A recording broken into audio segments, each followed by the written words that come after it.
নমস্কার বন্ধুরা, আমি সুমনা চলে এসেছি আমার ইউটিউব চ্যানেল কখনো সখনোতে। আজকে আমার একটা মাছের রেসিপি নিয়ে আজকে আমি আপনাদেরকে দেখাবো আর মাছের রসা।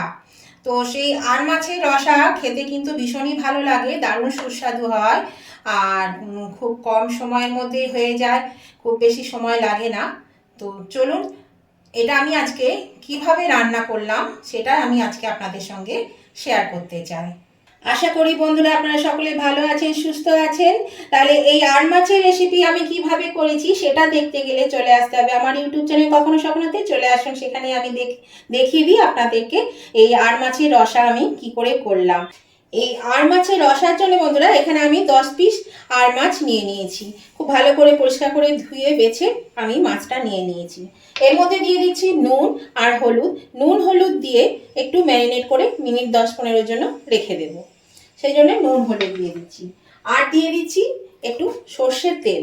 সর্ষের তেল দেওয়ার কারণ আমি বলে দিই, আর মাছ বা যে কোনো মাছ, যে মাছের আঁশ নেই সেই সব মাছগুলো কিন্তু তেলে ছাড়লে ভীষণই ফোটে, তেল ছিটকে গায়ে মুখে লেগে যায়, এতে আমাদের অনেকটা ক্ষতি হয়। সেই জন্য এখানে আমি একটু সর্ষের তেল দিলাম। যদিও এটাও মনে রাখবেন, তেল দেওয়া সত্ত্বেও কিন্তু এই মাছ ফুটতে থাকে, তবে পরিমাণে কম। তার জন্য কি করতে হবে, একটু সাবধানতা অবলম্বন করবেন। তার জন্য একটু ঢাকা দিয়ে দিয়ে মাছগুলো ভাজার চেষ্টা করবেন। তাহলে মাছগুলো ঢাকা দিয়ে ভাজলে পরে কিন্তু তেলটা অত ছিটকাবে না। যখন তেলটা গরম হয়ে যাবে খুব ভালো, তারপরে আঁচটাকে একদম কমিয়ে মাছগুলো ছাড়বেন, তাহলে কিন্তু মাছটা অত ফাটবে না। এই আঁচ ছাড়া মাছ কিন্তু ভীষণই ছিটকায়, তেল ছিটকায় গরম তেলের মধ্যে দিলে পরে ফাটে। তো এই দেখুন আমার এই মাছটা ম্যারিনেট করা হয়ে গেল। আমি এটা 10-15 মিনিটের জন্য আমি রেখে দিচ্ছি। ততক্ষণে আমি একটা মশলা তৈরি করে নেব। মাছটা ম্যারিনেট হতে হতে আমি এখানে একটা মশলা বেটে নেব। তার জন্য এখানে আমি একটা মিডিয়াম সাইজের পেঁয়াজ নিয়েছি আর কুচি করে নিয়েছি, তাহলে বাড়তে সুবিধা হবে। 2টো শুকনো লঙ্কা, আপনারা জানেন যে আমরা শুকনো লঙ্কা খাই না, ঝালও কম খাই, সেই জন্য 2টো শুকনো লঙ্কা নিয়েছি। আর 2 চামচ গোটা জিরে।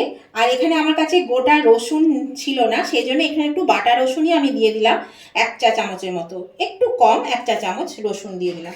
তো এটা আমি এবার বেটে নেব। এটা কিন্তু ভালো করে বেটে নিলে এই বাটা মশলা দিয়ে যদি রান্না করা যায়, যে কোনো রান্না খেতে কিন্তু ভীষণই ভালো লাগে। হ্যাঁ, আর আপনারা চাইলে কিন্তু মিক্সিতেও বেটে নিতে পারেন। আর যদি গুঁড়ো মশলা দেন তাহলে গুঁড়ো মশলা দিয়েও কিন্তু খাওয়া যাবে, কোনো অসুবিধা নেই। যার যেটা পছন্দ, যার যেটা সুবিধা আপনারা সেই মতন করে নেবেন। আমার শিলটা একটু ছোট, সেই জন্য একটু অসুবিধে হয়, তাই তবু যাই হোক বাটা হয়ে যাবে, অসুবিধা নেই। আগেকার দিনে রান্নায় বাটা মশলা দিয়েই রান্না করতেন মা ঠাকুমারা, তার টেস্ট ছিল একদমই আলাদা। এখন তো আমরা নানান ধরনের মশলাপাতি দিয়ে রান্না করি, দিয়ে স্বাদ আনি, কিন্তু তখন কিন্তু এত মশলাপাতি ছিল না, অল্প মশলাতেই শুধু ঘরোয়া মশলা দিয়ে রান্না করতে, কিন্তু তার স্বাদ ছিল অসাধারণ, যেহেতু সব কিছু এই শিলে বেটে রান্না হতো। তাহলে চলুন আমি এটা বেটে নিই। এখানে আমি বন্ধুরা আদা দিইনি, আদার ব্যবহার করব না। আপনারা চাইলে আদা দিতে পারেন, তবে এটা আমি আদা ছাড়াই এই আর মাছের রসাটা বানাবো, তাতে কিন্তু স্বাদে কোনো পরিবর্তন হয় না, খেতে কিন্তু খুবই ভালো লাগে। একবার আদা ছাড়া আপনারাও বানিয়ে দেখুন। তো মশলাটা দেখুন আমার কিন্তু হয়ে গেছে। তো মশলাটা আমি এবার তুলে নেব। এই আর মাছের রসাটা খেতে গরম গরম ভাতের সঙ্গে গরম গরম ভীষণই ভালো লাগে, আর খুব তাড়াতাড়ি কিন্তু রান্নাটা হয়ে যায়, খুব বেশি সময় লাগে না। মশলা বাটা হয়ে গেছে, আমি মশলাটা তুলে নিচ্ছি। ভালো করে মশলাটা তুলে নিচ্ছি। আর চেষ্টা করবেন এটা কিন্তু খুব মিহি করে বাটা, মিহি করে বাটলে পরে মশলা রান্নায় কিন্তু টেস্টটা খুব ভালো হয়, সেই জন্য একটু মিহি করে বাটার চেষ্টা করবেন। এরকম বন্ধুরা আমি কড়াই একটু তেল দিয়ে দিচ্ছি, তেলটা গরম হয়ে গেছে, এর মধ্যে একটু নুন দিয়ে দিলাম। নুন দিলে মাছগুলো কড়াইয়ের নিচে লাগবে না। আর একটু হলুদ দিয়ে দিচ্ছি, হলুদ দিলে মাছগুলো ছিটকাবে না, নুন হলুদ দিলে কিন্তু মাছ ছিটকায় না। আর তেলটা আমি খুব ভালো করে গরম করে নিয়েছি, দিয়ে আঁচটা আমি কমিয়ে দিয়েছি। এবার আমি এই মাছগুলো ভেজে নেব, আর খুব সাবধানে ভাজতে হবে। আমি বললাম এটা তেল ছিটকায়, সেই জন্য খুব আঁচটা যেহেতু কমিয়ে দিয়েছি, সেই জন্য ভাজার আগে, ছাড়বার আগে, মাছ ছাড়বার আগে আঁচটাকে একদম লয়ে দিয়ে দেবেন, তাহলে আর কিন্তু ভয় থাকবে না। তারপর যদি মনে হয় মাছগুলো ভাজছে, তখন কিন্তু একটু ঢাকা দিয়ে দেবেন। তো চলুন আমি মাছগুলো সব ভেজে তুলে নিই আমি। এরকম বন্ধুরা মাছগুলো ভাজা হয়ে গেছে, এই মাছগুলো আমি তুলে নিচ্ছি, উল্টে পাল্টে আমি ভালো করে ভেজে নিচ্ছি। আর বেশি কড়া করে ভাজার দরকার নেই, এই মাছ খুব নরম মাছ, একটু হালকা করে ভাজলে খেতে কিন্তু বেশি ভালো লাগে। এইরকমভাবে ভেজে নিই। তো বাকি মাছগুলো আমি এবার ভেজে তুলে নেব। আর আমি যেহেতু আঁচটা মিডিয়ামে দিয়ে দিয়েছিলাম বন্ধুরা, আর নুন আর হলুদ দিয়ে দিয়েছিলাম, সেই জন্য কিন্তু আর একদমই ফোটেনি মাছগুলো, বেশ সুন্দর ভাজা হয়ে গেল। তো চলুন এগুলো আমি ভেজে তুলে নিই। এই দেখুন বন্ধুরা, মাছগুলো আমি ভেজে তুলে নিয়েছি, এবার রান্নাটা করব। মাছ ভাজা তেলে আমি রান্না করব। এখানে দিয়ে দিচ্ছি একটা শুকনো লঙ্কা, একটা ছোট টুকরো তেজপাতা আর হাফ চামচ গোটা জিরে ফোড়নে দিয়ে দিলাম। এটা 10 থেকে 12 সেকেন্ড একটু ভেজে নেব। জিরেটার একটা সুন্দর গন্ধ বেরোবে। আঁচটা মিডিয়ামে আছে। এবার আমি এখানে দিয়ে দিচ্ছি কেটে রাখা আলু। আলুগুলোকে এইভাবে পিস করে নিয়েছি।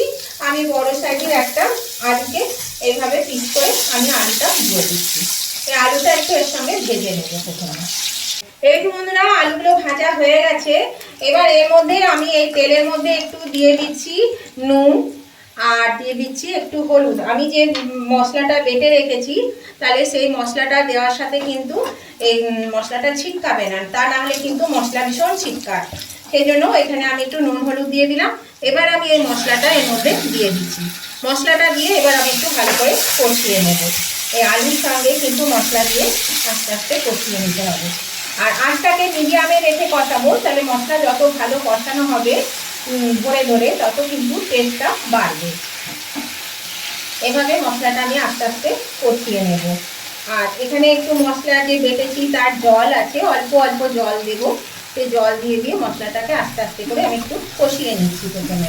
দেখুন মশলা থেকে তেল ছাড়তে শুরু করেছে। এর মধ্যে আমি দিয়ে দিচ্ছি 1 চামচ কাশ্মীরি লঙ্কা গুঁড়ো। কাশ্মীরি লঙ্কা গুঁড়োটা দিলাম কালারটা ভালো হওয়ার জন্য।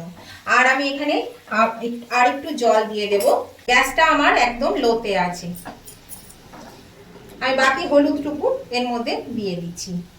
আর দিয়ে দিচ্ছি পরিমাণ মতো নুন। যেটুকু নুন লাগবে সেই নুনটুকু আমি এর মধ্যে দিয়ে দিলাম। এবার আমি এই জলটা দিয়ে দিচ্ছি, সামান্য জল দিয়ে দিচ্ছি মশলাটা কষানোর জন্য।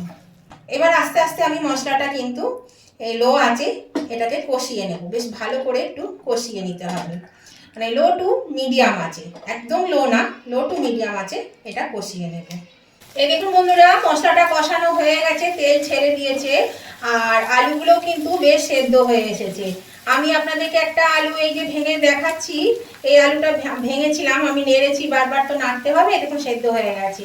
আর ঢাকা দিয়ে দিয়ে করেছি একটু, তাহলে পরে কি হয় আলুটাও সেদ্ধ হয়ে যায় তাড়াতাড়ি আর মশলাটাও কষানো হয়ে যায়, সময়টা অনেক বেঁচে যায়।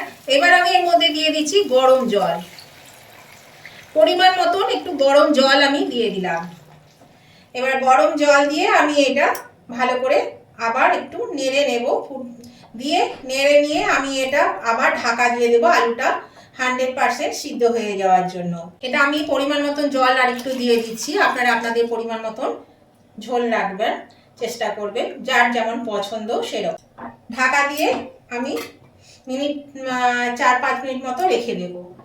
এটা ফুটতে থাকুক, তারপর আমি আঁচটাকে মিডিয়ামে দিয়ে দেবো। এটা ফুল আঁচে দিয়ে দিলাম। এরকম বন্ধুরা ঢাকাটা আমি খুলে দিচ্ছি। এটা 10 মিনিট হয়ে গেছে। এবার দেখুন আলু কিন্তু সেদ্ধ হয়ে গেছে, আলু কিন্তু একদম সিদ্ধ হয়ে গেছে দেখুন। তো এবার আমি এর মধ্যে দিয়ে দিচ্ছি ভেজে রাখা মাছ। মাছ দেওয়া হয়ে গেছে, একটু চিনি দেব। একটু মিষ্টি না দিলে কিন্তু মানে ব্যালেন্সটা ঠিক থাকে না। আর এখানে আমি একটু ধনেপাতা বেটে নিয়েছি, মানে বাটা ছিল আমার, সেই জন্য আমি দিচ্ছি ধনেপাতা বাটাটা। আপনারা এমনি কুচি করেও কিন্তু দিতে পারেন। তো আমি এখানে বাটাটা দিলাম। এবার আমি এটা ভালো করে একটু নেড়ে দেব। দেখুন এটা একটু নেড়ে আমি ভালো করে একটু ফুটিয়ে নেব। বেশিক্ষণ ঝোলে ফোটাবো না মাছটা, তাহলে কিন্তু মানে ভেঙে যাবে। মাছটা খুবই নরম, সেই জন্য বেশিক্ষণ ফোটানো যাবে না। তো বন্ধুরা, নতুন বন্ধু যারা আমার চ্যানেলে নতুন এসেছেন অথচ আমার চ্যানেলটা এখনো সাবস্ক্রাইব করে উঠতে পারেননি, তাদের কাছে আমার অনুরোধ, অবশ্যই আমার চ্যানেলটা সাবস্ক্রাইব করে আমার পাশে থাকবেন আর পাশে থাকা বেলটা অবশ্যই ক্লিক করে দেবেন। তাহলে আমি যখনই আমার নতুন নতুন ভিডিও আপলোড করব সাথে সাথে নোটিফিকেশন আপনাদের মোবাইলে পৌঁছে যাবে আর সবার আগে আপনারা আমার ভিডিও দেখতে পাবেন। আর আমার উভয় বন্ধুরা আজকের রেসিপিটা আর মাছের রসা যদি আপনাদের পছন্দ হয়ে থাকে, ভালো লেগে থাকে, তাহলে দেখতে দেখতে লাইক দিতে ভুলে গেলে অবশ্যই কিন্তু লাইক বাটনটা প্রেস করে দেবেন। আপনাদের একটা লাইক আমাকে এগিয়ে নিয়ে যেতে অনেকটা সাহায্য করে। আর আজকের এই রেসিপিটা যদি আপনাদের ভালো লেগে থাকে, যদি খুব ভালো লেগে থাকে, তাহলে আত্মীয় স্বজন বন্ধু বান্ধব সকলের কাছে পৌঁছে দেবেন। আর তার জন্য প্রচুর পরিমাণে একটু শেয়ার করে দেবেন। আজকের রেসিপিটা আপনাদের কেমন লেগেছে সেটা জানাতে কমেন্ট করতে একদম ভুলবেন না। অবশ্যই কমেন্ট করে জানিয়ে দেবেন কেমন লেগেছে। আপনাদের মিষ্টি মিষ্টি কমেন্টগুলো পড়তেও ভালো লাগে, আর একটা কমেন্ট আমাকে পরবর্তী রেসিপি বানাতে অনেকটাই উৎসাহিত করে। তাহলে অবশ্যই আপনারা আমার চ্যানেল, নতুন বন্ধুরা চ্যানেলটা সাবস্ক্রাইব করে পাশে থাকবেন, আর সকলেই কিন্তু লাইক শেয়ার কমেন্ট করতে ভুলবেন না। দেখুন এই মাছের রেসিপিটা কিন্তু আমার হয়ে এসেছে। এবার আমি এটা নামিয়ে নেব। 2 মিনিট মতো ফুটে গেল বন্ধুরা, আমি গ্যাসটাকে অফ করে দিলাম। এবার আমি তুলে নিচ্ছি, একটা পাত্রে আমি তুলে নিচ্ছি। এরকম বন্ধুরা আমি নামিয়ে নিয়েছি। তাহলে আজকের রেসিপিটা আপনাদের কেমন লেগেছে সেটা অবশ্যই কিন্তু জানাবেন। আবার আমি পরবর্তী রেসিপি নিয়ে চলে আসবো আপনাদের কাছে। ততদিন আপনারা ভালো থাকুন, সুস্থ থাকুন। আজকের মতো ভিডিওটা আমি এখানেই শেষ করলাম। Tata, bye bye.